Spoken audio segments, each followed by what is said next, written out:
We are in round 20 of Axis&Allies, 1914.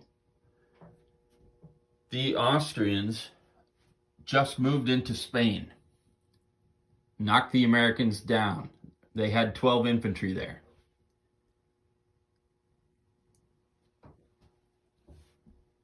They attacked down into Naples and did not get a single hit, making the potential retaliation by the Allies to go after Rome. Now, when they attacked in Spain, part of the decision to go there rather than Bordeaux or to pull back into Burgundy and help the Germans was simply to tie up the 13 units that were in Spain so they could not go over to Rome. But the British down here have the possibility of transporting into Rome anyway. And there is a lone American transport. Something else that I did that I should not have been able to do was repair the Italian battleship and the American battleship, as they do not have a naval base over here. In fact, their naval bases are just too far away. Maybe I would have moved them somewhere else, but we'll just leave them there for now. The Austrians down here also moved up to help the Ottomans, securing both these two locations. And the Germans now are building 15 infantry, tank, fighter, and artillery. And they are moving back into Paris with their stack of 10 infantry here. So if the last round was any indication, they're likely going to lose a lot of infantry and have similar result. However, the Allies don't have the same amount of infantry they had last time. So this could be the last round, as I've said, for a couple rounds in a row. We'll see what happens after this. So the Germans, in their attack back into Paris, had similar results. You had 14 Allied infantry that died and 12 German infantry. So very close. However, the big thing that happened was there were 9 German fighters. There were 7 already in Paris and 2 in Picardy. None of them hit. Not a single one. And the Allies, with their 6 fighters, that is 3 British fighters there, 6 total, had 4 hits, knocking out 4 German fighters. So now there is only 4 or 5 there, and 1 more flew up. So the 9 turned into 5. Now nobody gained air superiority, as you need a 3-to-1 ratio, but it kept the Germans from getting that air superiority again. The retaliation for the French, again, they couldn't attack them because they had 1 fighter at the time. They purchased another one. Or rather, no, their last turn they just purchased infantry, but still 2 fighters to the 5 that were in Paris, and you can't attack the Germans with that. So that means if they attacked them, they would have done so without the fighters, giving the Germans their superiority. So they chose not to attack. Just building back up and have 12 infantry. The British are purchasing all infantry, 12, and a tank. They do have 1 attack. Now, they have taken 2 from Transjordan, 2 infantry on a transport over to Rome, and 2 infantry from Arabia on a transport that was here over to Rome, plus their battleship. They only have 1 unit to take out. Now the Italians won't have any money, so they won't be able to help out at all, and the Austrians can only come back with 4 infantry themselves. So it is somewhat of a gamble, being that they were trying to secure this location down here. And the Ottomans and the Austrians have just made it stronger. And now you've pulled out 4 infantry units that you really need.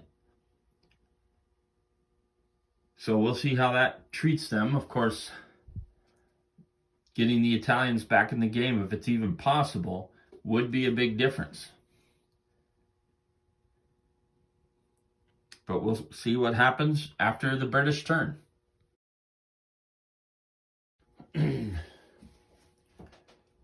So the British have loaded back up into London, transported units once again over to Brest, moved units back into Paris, and retook Rome. Did not take a single hit, so there's 4 infantry there. And repositioned down here in the Middle East. They moved what they could into Transjordan, not wanting to allow any access to Egypt. Keeping minimal in Syrian desert and trying to hold on to Mesopotamia as well.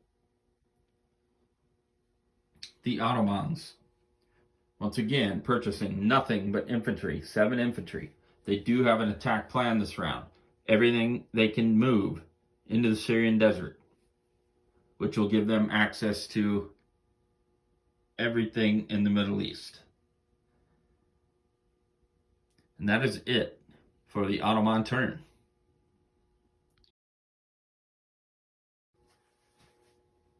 So here in the end of round 20, the Ottomans have 16 infantry piled into the Syrian desert,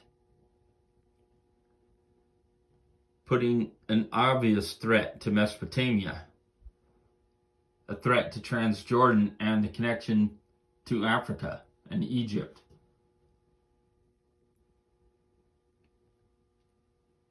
The Italians, after the British had taken Rome, now collected 6 IPCs. 3 for Rome, of course, another one for Naples, even though it's contested, but they get half the value. That is not a British territory. It turned Italian once they took Rome back. 4, 5. All right, where did I get the 6 from? 3, 4, 5, 6. Oh, it is 6. 1, 2, 3, 4, 5, 6. Yeah. And then the Americans transported 2 units from Transjordan over to Rome, and the 2 units that were in Naples, the 2 Americans, moved into Rome as well. So there's suddenly 8 infantry in Rome.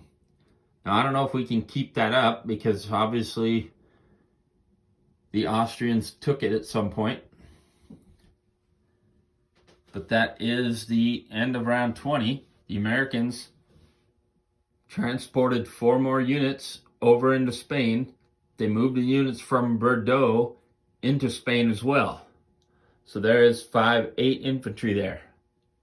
Of course, in round 21, the Austrians will attack that, of course. They loaded up some French transports, built some more coming over. I expect the Austrians to attack Spain, to walk into Bordeaux, move some units into Madrid, or rather into France capital there. Why am I blanking on the capital of France? At any rate, once they're in there, they can threaten Brest. The Germans obviously threaten it, but every time they're touching it, they move into the capital instead. Now I'm really bothered by that. Paris, obviously. Once again, everything that's in Paris is right here. So it's just an ongoing battle that I can't seem to walk away from. But we'll see how round 21 goes after this. down here in the Middle East, I don't expect the Austrians to make an attack. They'll kind of decide how they want to split their units up. I'm guessing we're going to keep most of them right there in Smyrna. But do they want to move anything into Ankara to make sure that the British don't do anything silly?